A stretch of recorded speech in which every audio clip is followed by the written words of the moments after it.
presidential candidate of the All Progressive Congress APC, Bola Tinubu, last night denied speculations about his health and declared that he was not only hale and hearty, but also ready to serve Nigeria. Tinubu, who appeared in a video last night, just 7 seconds yesterday, which was posted on his verified Twitter handle and the Facebook of the Tinubu support group TSG, was seen riding a spinning bike. Tinubu tweeted, "Many said that I have died. Others claim that I have withdrawn from the presidential race. Well, nope. This is reality. I'm strong, I'm healthy, and I'm ready to serve Nigeria from day one." End of quote. The rumor about Tinubu's allegedly deteriorating health and even death started last week following his inability to attend the peace accord signing ceremony in Abuja. Tinubu was conspicuously absent at the exercise undertaken by all other presidential candidates. The vice presidential candidate of the ruling party and former governor of Borno State, Senator Kasim Shettima, represented Tinubu at the event. A lot to talk about this one, Dr. Abati. No, you recall that when last we took this subject, I said Tinubu's absence at the signing of the peace accord was immaterial. It was an event organized by a non-governmental organization. If you were not there, you had not broken any law. It's just a convention. And that within the purview of both Section 187 and also, Section 141 and Section 1421 of the 1999 Constitution, if you have a joint ticket, the other can represent the other. However, I agreed that it's a matter of optics. Tinubu's supporters would have loved to see him there. They would have loved to see him attending in his personal capacity. But the whole idea of a joint ticket is guided by what is called in law the principle of jus accrescendi. In other words, two of you are on that ticket. And that point has been proven in the David Leon and Emily Yonge case of Bayelsa State. But, this is not about legalists.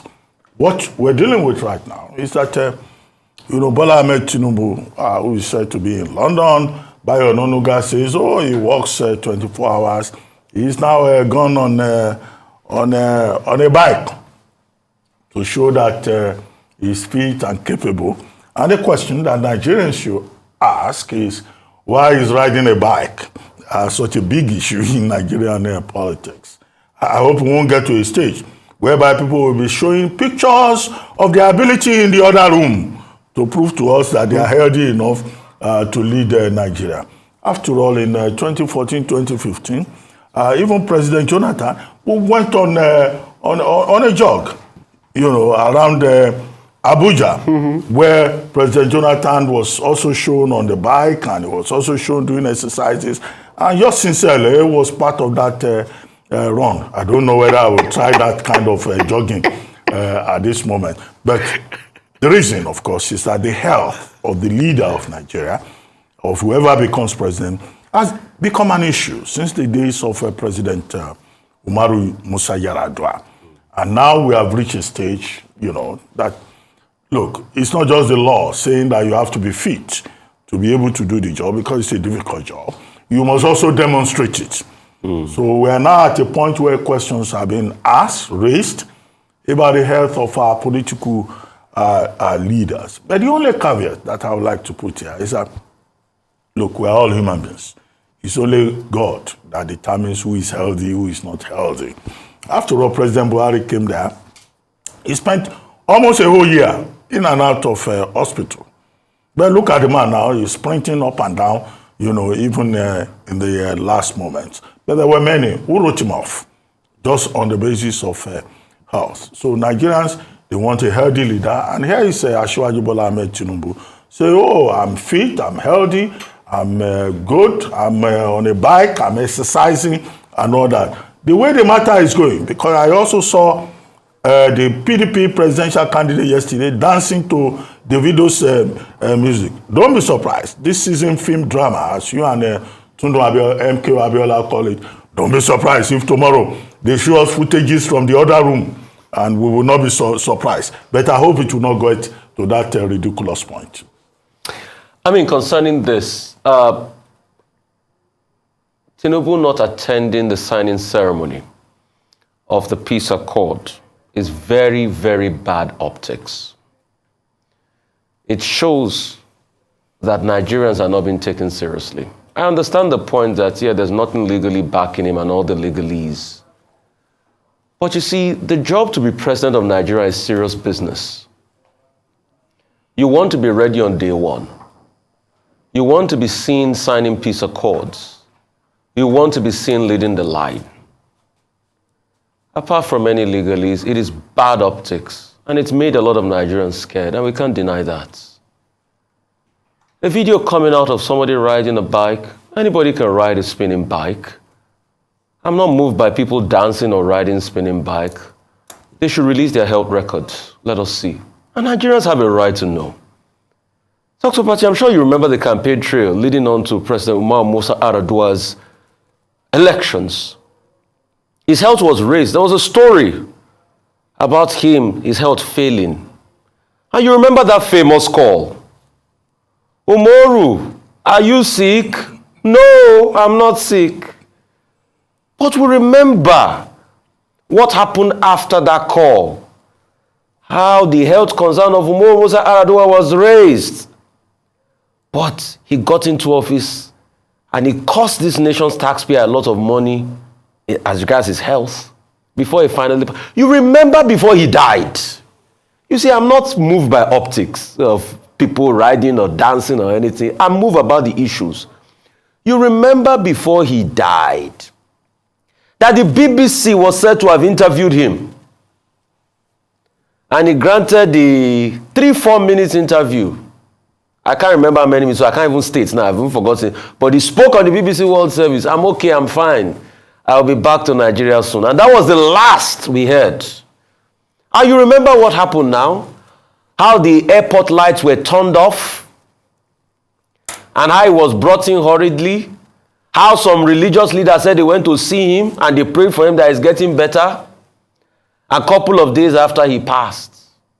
Till today, we don't know what happened to Umar Musa. And you also remember, Dr. Abati, how your principal was denied his rights to take over. The political things that went on that period, how some people stood firm in power until the Nigerian people went on the street and said, no, President Goodluck Jonathan by the Constitution should be kept in. We all remember in this dispensation how President Muhammadu Buhari was not around for a while. And Vice President Osinbajo had to take over, acting President Osinbajo. We all remember all of this. Do Nigerians deserve to go through all of that again? I don't think Nigerians expressing concern. We should listen to them. Do Nigerians deserve to go through all of that again? And these are things we could have avoided. So, dancing or spinning on the wheel, good. Congrats on the fitness. All presidential candidates should release medical records. Let's even know what we are dealing with in the first place. To wrap up my point, you see, life and death is in the hands of God. A man can be as fit as a fiddle today and die tomorrow. He's God. He owns life and death. But at least let Nigeria knows the truth of what happened. Do you know till dates, we don't know what truly. There's no official statement that said this is what truly happened to President Musa Yar'Adua. We've heard Chong-Strauss syndrome. We've heard pericarditis. We've heard all sorts. Till today, President Buhari, we don't know why he went abroad for a whole year, for close to a year, or how many days he was out of the country. Nigerians are not told anything about the health of their leaders. And I keep asking, if somebody is a leader of a country, the day you come out to do politics, that's why I cannot do politics. Because I like my private life. The day you come out to do politics, that's the day you don't have right over your private life any longer. Well, just to give you a notable exception in this regard, when President Jonathan took ill all of a sudden in London, I was on my way to, I don't want anybody making an issue out of that. I was on my way out of London to see my daughter. I was recalled immediately to come straight to the hospital. And he called me to his bedside and he said, the Nigerian people have the right to know. Go and issue a statement and tell them that I'm ill and I'm in hospital in London. And that was exactly what we did. We informed Nigerians. And what was the ailment? It was nothing serious. But he still said, no, for me to be rushed to hospital in London, Nigerians have the right to know. So I have no problem with the right of the people to know. Till date, they've not told us what was wrong with some people. Were they sick or not? 437 persons have been nominated by the federal government to receive national honors. The awards will be presented by President Muhammadu Buhari on October 11 at an event scheduled to hold in State House in Abuja. 5 persons, Ahmed Lawan, Olukayode Aruola, Tanko Muhammad, Ngozi Okonjo-Iweala, Amina J. Mohammed are nominated for Grand Commander of the Order of Niger. Those listed for the award of Commander of the Order of the Federal Republic are late Abba Kyari, former Chief of Staff late Ibrahim Atayaru, former Chief of Army Staff Monica Dongwe Masen, President of the Court of Appeal Oludayo Amao, Chief of Air Staff, among others. The first time in Nigeria's socio-political history, President Muhammadu Buhari has ignored a known convention, and he practiced by including the former President of the Senate, Dr. Abubakar Bukola Saraki, who led the National Assembly for 2015-2019 for the National Honors Award. Dr. Abati, you have bird's eye view of internal matters like this. Well, I was reading the papers this morning, and I see that, one of our colleagues, editor, tried to make big weather out of the fact that the name of Senator Saraki is not on the list, against the grain of convention. The convention usually is that if you have occupied certain positions in government, you've been CJN, you've been vice president, you've been Senate President, Speaker of the House of Representatives, you automatically, get a national honor in recognition, in appreciation of your service. But this is a newspaper today. The editor thought it was important to draw attention to the fact that, look, we're running against the grain of convention because Senator Bukola Saraki's name was conspicuously omitted in this list of 437 persons. And the newspaper's position is that this is perhaps as a result of the political rivalry between the president and Senator Bukola Saraki, and again, because certain persons have drawn attention, including Michael Zekome, SAN, to that omission, saying that this will appear to be vindictive. I hope between now and October 11, there will still be time to address that. That's one issue with the list. My second issue with the list is that we have 437 names on that list. I think the list is unnecessarily bogus, one national honor ceremony or the other. We have made a point repeatedly on this program and elsewhere, in writing, in print, that look, the national honors list should be a proper recognition of service to the fatherland, some say the motherland, of also distinction. It should not be a chieftaincy title ceremony. It should not be a Babariga, Agbada, Ishiagu, login ceremony. But unfortunately, that is what it has become. And what we have seen in this particular 437 list is that there are persons there who are said to be nephews of the president, assistants of the president, aides of the president, who have been given national honor. You get a national honor for just being an errand boy. Mm-hmm. That doesn't quite look impressive to me. Mm. Maybe some people think that, yes, even houseboys also deserve national honors. There's no problem about that.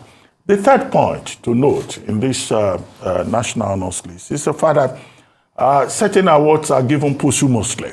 Mm. Chief Anthony Enauru's name is there. Late Bala Usman, very distinguished intellectual, has been given OFR. Gambo Sawaba has been given OFR. Late Abba Kyari, who was Chief of Staff to the President, has been given an award posthumously. But maybe we should take a second look at the National Honors Act of 1964.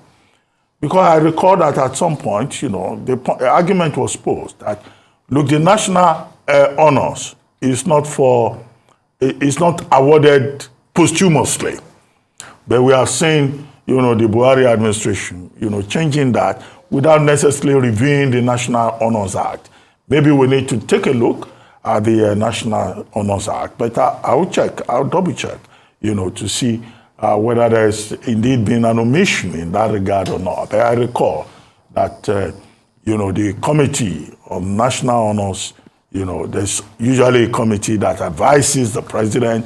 There's also the, Council of State, giving their own advisory imprimatur, because that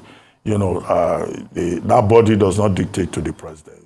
It's the president's prerogative, basically. The 437 looks rather bogus. And I kept arguing that, look, why don't you look at the Queen's Honors List? Because with the National Honors List, you do messaging. It's not a list for anybody who has just, been named a traditional ruler or who has been a minister. There are governors on that list who have been given Commander of the Order of the Niger. Well, I hope some of those governors will be able to claim those titles appropriately. However, there are bright spots in that National Honors List. I feel really, happy that persons like Two-Face Dibia, like Burna Boy, like Tenny of the I Want to Be a Millionaire fame, that these persons, have been honored. And that also Professor Ishak Oloyede's name is also on that list. He has done very excellent work with the Joint Admissions and Matriculation Board, making it a self-sustaining body. Ngozi Okonjo-Iweala's name is there. She's going to be given on October 11 a GCON, which I think is very well deserved. So there are some of those bright moments, and also Amina Mohammed, representative at the United Nations, who from one point to the other has continued to serve Nigeria very well. Her name is also on that list, and I think, she's a very deserving honoree. The president of the Nigerian Union of Journalists is also there, Chris Isizugo, former This Day staff. But I looked in the media category for my name. I'm waiting for the day when they will give me national honor. No, you're more than deserving. Because when they give me, I will take it. But that's on the lighter side. And you will get you're a national treasure. But it's good to see that the list is representative, even if I think that the list is a bit bogus. After the fashion, Justice Tanko Mohammed's name is there. The new CJN, Justice Aruola, his name is also there. The Senate President, who is leaving, Ahmad Lawan, who has issues in his own Yobe North constituency, is also there. But I think those who have expressed concern about, the very open, blatant attempt, to ignore Senator Bukola Saraki, I think they also have a point. But it doesn't matter. The National Honors List, maybe another government will come tomorrow that will recognize him for his efforts, for his prominence, for his contributions, to the making of Nigeria beyond partisanship. And I think it has to be said that national honors in any country of the world has to be holistic, has to be your service to that country, has to be beyond any level of partisanship. And I don't think it's right that Bukola Saraki was ignored. He was the last Senate president. He served in this government, and he deserves a right to be there. It's pure and simple. When you also look at the list extensively, yes, I think we should have a major departure from proximity to power being on the list. There are other things, heroic acts that people should celebrate. Personally, I feel sad that man that stopped a tanker fire in Ugili was not on that list. For whatever it's worth, I think people that celebrate act of heroism like that, should be given honors. And I think nobody defines heroism better than one of my idols, Ingersoll. In his quote, he says, "When will defies fear, when duty throws the gauntlet to fate." And that's heroism. And that's what that man, that the tanker driver that drove the tanker to a point of safety despite the fire in Ogeli, really exemplified. But kudos to other people that got on the list. Tony Lumelu was on the list. Dr. Kola Adishino of Sahara was on the list. Inya Boyeji was on the list. Some other people in the tech sector were on the list. The co-founders of Paystack was on the list. We all know how that brought honor to Nigeria, over $200 million deal. They're going up with Stripe there. And Chimamanda Ngozi Adichie was on the list. I think she's probably one of the only prominent writers I saw on the list. You know, other people well-deserved, Ngozi Okonjo-Iweala, we've talked about that. But also, I think what will give the award the validity is, you know, those acts of heroism. Even if it's an MON, those acts of heroism, people that saw money that returned it, we should use also the national honor to award and respect people like that. Nigeria's telecom services provider Globacom has unveiled Commonwealth and world champion in 100-meter hurdles, Tobi Amusan, as his brand ambassador. Amusan was unveiled to the media at a short ceremony in the company's headquarters in Victoria Island, Lagos on Thursday. Officials of Globacom said the choice of Tobi is not just to appreciate our efforts, but also to encourage Nigerian youth to strive harder to be successful in their trade. Unveiling of the African Commonwealth and World 100 meters hurdles champion and record holder Nigeria's Tobi Amusan as the new brand ambassador for digital and telecom services giant Globacom in Lagos. I'm grateful to God and I'm The brief ceremony at the headquarters of Globacom in Victoria Island is significant in more than one way. Record-breaking Amusan is being recognized for her efforts at scaling the big hurdle to become the first Nigerian world champion in an athletic event when she won the gold medal in the 100 meters hurdles event at the 2022 World Athletics Championships. She set a new world record of 12.12 seconds in the semi-final and followed that up with 12.06 seconds in the final to grab the gold medal. That is a non-mean feat that Globacom is here celebrating. At Globacom, we are very proud of what Tobi Amusan has achieved in her athletic career. She's an embodiment of the Nigerian spirit of resilience, hard work, and enterprise, which enable her to excel irrespective of the enormity of the challenges she encountered in her quest for success. As a Glo ambassador, Tobi Amusan will represent the company and project the image of the brand across the world. She will be a constant reminder to all the youth across the African continent that hard work pays and that there is no limit to their ambitions. Promoting the growth of sports in Nigeria and encourage the country's teeming youth to aspire towards realizing their dreams by looking up to the new ambassador as mentor is another key aspect of the decision by Globacom to work with Oluwatobi, who is equally as excited to be unveiled as the brand's newest ambassador. She has become a testimony to the famous saying of Malcolm X that the future belongs to those who prepare for it today. She prepared very hard in the previous years and today belongs to her. Tomorrow is also waiting for other determined Nigerians and African youths who begin their preparations today. Today's unveiling is therefore a further confirmation of Globacom's commitment to the empowerment of Nigerians and the development of Nigerian sports. It's a proud day for me. I'm grateful to God and I'm delighted to be associated with this illustrious company. Globacom is a company that I've always admired and I'm delighted to have this opportunity to work with. Globacom, as we all know, has a long history of rewarding excellence and empowering Nigerians, and today I am happy to join the long list of stars and sports like people like Anthony Joshua, Michael Obi, Emmanuel Menike, Osage Emi, Odewinge, okay? It's really complicated, and many more.